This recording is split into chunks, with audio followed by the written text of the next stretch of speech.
दोस्तों, स्वागत है आपका मेरे YouTube चैनल इंग्लिश बाबू पर।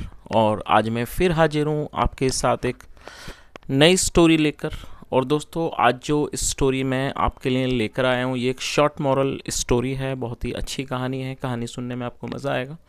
उसके अलावा आज की इस स्टोरी में आपको कुछ नए इंग्लिश के वर्ड मीनिंग सीखने को मिलेंगे, उनकी करेक्ट प्रोनाउंसिएशन के बारे में पता चलेगा और हमेशा की तरह जो इसका ग्रामर का पार्ट है उसे बिल्कुल डिटेल में कवर करेंगे, तो एक एक स्ट्रक्चर को आप बड़ी आसानी से सीख पाएंगे।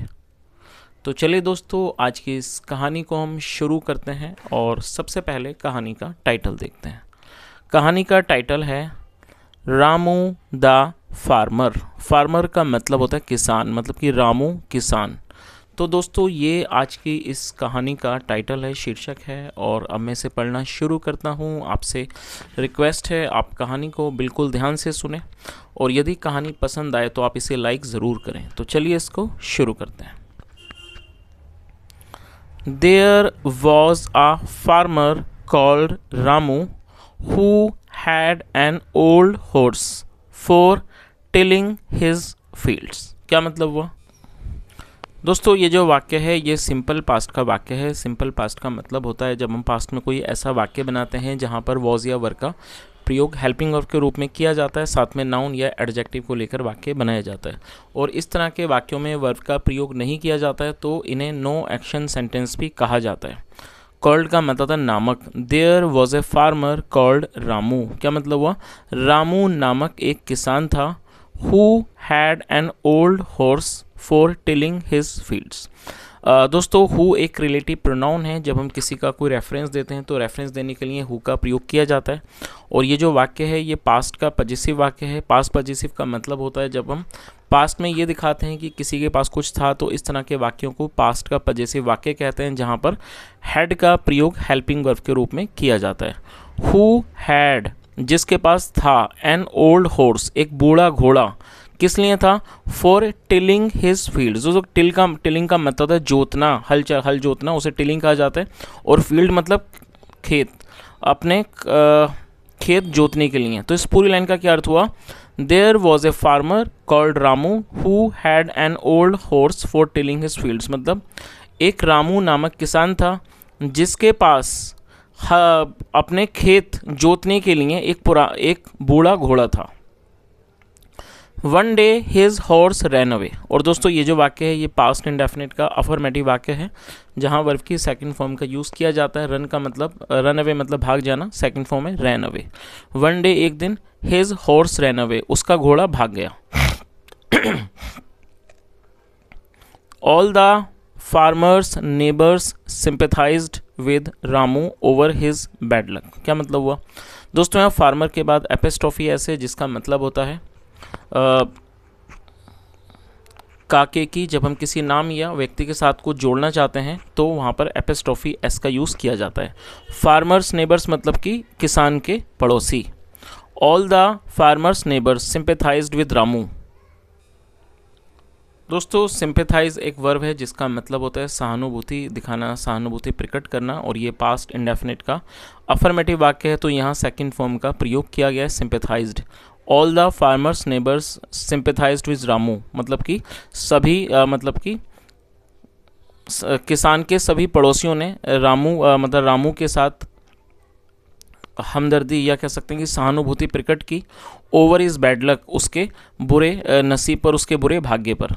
रामू रिप्लाइड, रामू ने जवाब दिया। रिप्लाई का मतलब जवाब देना, second form replied. Bad luck मतलब कि बुरा भाग्य, गुड लक अच्छा भाग्य।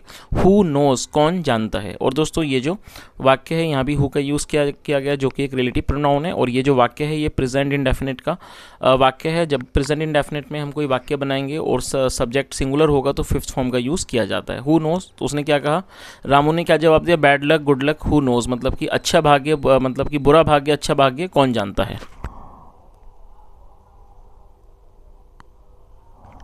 A week later, the horse returned with a herd of wild horses from the hills। क्या अर्थ हुआ?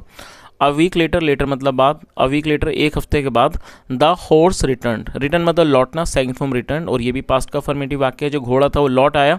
with a herd, herd का मतलब झुंड, एक झुंड के साथ, of wild and horses मतलब एक झुंड के साथ, और वो झुंड किसका था? वाइल्ड हॉर्सेस मतलब जंगली घोड़ों का, फ्रॉम द हिल्स पहाड़ियों से।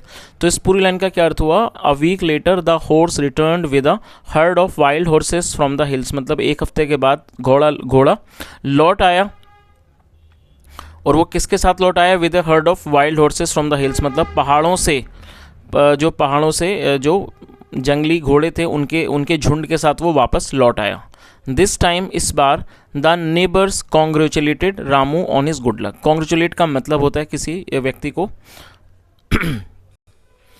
बधाई देना, सेकंड फॉर्म है congratulated.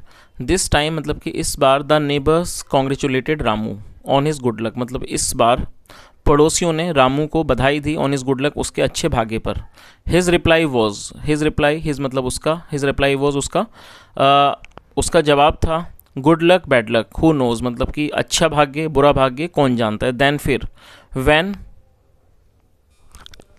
When Ramu's son attempted to tame one of the wild horses he fell off its back and broke his leg. क्या अर्थ हुआ? रामू सन मतलब कि रामू का बेटा, अटेम्प्टेड, और ये भी पास्ट इंडेफिनिट का अफर्मेटिव वाक्य है। अटेम्प्ट का मतलब होता है कोशिश करना, प्रयास करना। सेकंड फॉर्म होते हैं अटेम्प्टेड, मतलब कि व्हेन रामू सन अटेम्प्टेड मतलब जब रामू के बेटे ने प्रयास किया टू टेम। टेम का मतलब होता है पालतू, किसी भी जंगली जानवर को पालतू बनाने की क्रिया को टेम कहा जाता है, उसको कंट्रोल करना, नियंत्रित करना।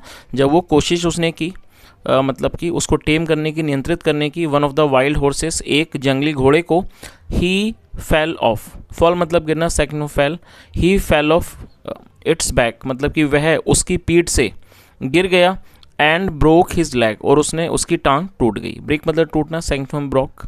आगे देखिए, everyone thought this was bad luck, और ये भी पास्ट का अफर्मेटिव वाक्य है। थिंक का मतलब होता है लगना या फिर सोचना, सेकंड फॉर्म है थॉट। एवरीवन थॉट मतलब कि हर किसी को लगा, हर किसी ने सोचा। दिस वॉज बैड लक मतलब ये बुरा भाग्य है, ये दुर्भाग्य है। बट रामू अगेन सेड, लेकिन रामू ने फिर दोबारा कहा, bad luck good luck who knows मतलब कि बुरा भाग्य दुर्भाग्य, अच्छा भाग्य हु नोज कौन जानता है। आगे देखिए, some weeks later the army marched into the village and enlisted every able-bodied youth they found there। क्या अर्थ हुआ? some weeks later मतलब कि कुछ हफ्तों के बाद the army marched into the village, जो आर्मी थी उन्होंने, मार्च करने का मतलब होता है पैदल चलना किसी जगह पर। तो क्या अर्थ निकला कि कुछ हफ्तों के बाद जो आर्मी थी मार्च इनटू द विलेज, वो मतलब कि उन्होंने विलेज का दौरा किया, वो गांव में आए। And enlisted every able bodied, enlist का मतलब होता है किसी को लिस्ट में शामिल करना, लिस्ट में नाम लिखना, और उन्होंने एनलिस्ट किया मतलब कि उन्होंने लिस्ट बनाई। एवरी एबल बॉडीड मतलब सभी योग्य शारीरिक वाले व्यक्तियों की उन्होंने एक लिस्ट बनाई। यूथ, एबल बॉडीड यूथ मतलब कि जो युवा मतलब कि योग्य थे शारीरिक रूप से, उनकी उन्होंने एक लिस्ट बनाई। दे फाउंड देयर, जो उन्हें वहाँ पर मिले। When they saw the farmer sun with his broken leg they let him go. क्या अर्थ हुआ? वैन दे सो, और दोस्तों ये भी हमारा पास्ट इंडेफिनिट का अफर्मेटिव वाक्य है जहाँ सेकंड फॉर्म लगाई गई है। सी मतलब देखना, सेकंड फॉर्म सो, और दे का मतलब होता है वे या फिर वे लोग। जब सब्जेक्ट में एक से अधिक लोग शामिल होते हैं तो दे का प्रयोग किया जाता है, जो कि एक प्लूरल नाउन है। When they saw the farmer sun with his broken leg मतलब जब उन्होंने किसान के बेटे को देखा, विद हिज ब्रोकन लेग अपनी टूटी टांग के साथ। दे लेट हिम गो, लेट का मतलब किसी काम को होने देना, दे लेट हिम गो उन्होंने उसे जाने दिया। नाउ अब, वॉज दैट गुड लक, क्या ये अच्छा भाग्य था? बैड लक बुरा भाग्य। हु नोज कौन जानता है। चलिए दोस्तों, अब इस कहानी का जो मॉरल है हम वो भी एक बार देख लेते हैं। क्या है इसका moral? We can not control our destiny. दोस्तों, कंट्रोल का मतलब होता है नियंत्रित करना, और डेस्टिनी का मतलब होता है भाग्य या फिर नसीब। We can not control our destiny मतलब हम अपने भाग्य को, अपने नसीब को नियंत्रित नहीं कर सकते हैं। तो दोस्तों, ये आज की एक छोटी सी कहानी थी, और मैंने यहाँ पे पूरी कोशिश की है आपको अच्छे से एक्सप्लेन करने की, ताकि आप इसको सही से समझ सकें। यदि आपको कहानी अच्छी लगी हो, मेरा पढ़ाने का प्रयास भी आपको ठीक लगा हो, तो आपसे रिक्वेस्ट है आप इस वीडियो को लाइक करें, शेयर करें, चैनल को ज़रूर सब्सक्राइब करें। और दोस्तों, उसके अलावा मैं आपसे आज कुछ बोलना चाहूँगा, क्योंकि अक्सर मैं कई बार कॉमेंट्स देखता हूँ, कई बार आप लोग पूछते हैं और उससे पहले मैं एक बार डिस्कस करता हूँ, कई बार आप लोग सजेशन देते हैं कि आप सर कोई एनसीईआरटी की बुक लाइए, तो दोस्तों मैं एनसीईआरटी की बुक भी करा सकता हूँ यदि आप बोलेंगे, और तो मैं उसमें भी देखकर वीडियो को बता दूंगा, वीडियोस की एक बना दी जाएगी। लेकिन जब भी आप कोई कमेंट करें तो आप ज़रूर बताएं कि आप कौन सी क्लास की बुक के बारे में बात करें, या फिर आप चाहें तो बुक का नाम भी लिख दें ताकि मैं उसे मार्केट से ख़रीद सकूं और उसके ऊपर मैं वीडियो बना सकूं। चलिए अब दोस्तों, अब हम दूसरी चीज़ के बारे में बात करते हैं। कई बार आप लोग कमेंट करते हैं और आप लोग पूछते हैं कि सर हम किस तरह से अपनी इंग्लिश को इम्प्रूव कर सकते हैं, अपनी रीडिंग को, अपनी ग्रामर को, ट्रांसलेशन को, और अच्छे कम्युनिकेशंस हम कैसे कर सकते हैं। तो दोस्तों इसके लिए कुछ एक्टिविटीज़ हैं, मैं चाहूँगा आप उन्हें रोज़ करें तो आप देखेंगे आपकी इंग्लिश में अच्छी इंप्रूवमेंट हो रही है। The first activity is that you should start reading some English newspaper और any English book. What I'm trying to say that whenever you get time, you must read a passage at least for 10 to 20 minutes, whatever is feasible for you. You can take any news, any English newspaper or any type of English book, and what you are supposed to do, you are supposed to read it loudly. Now some of you might think that what is going to happen if you guys read it loudly. I tell you what is going to happen.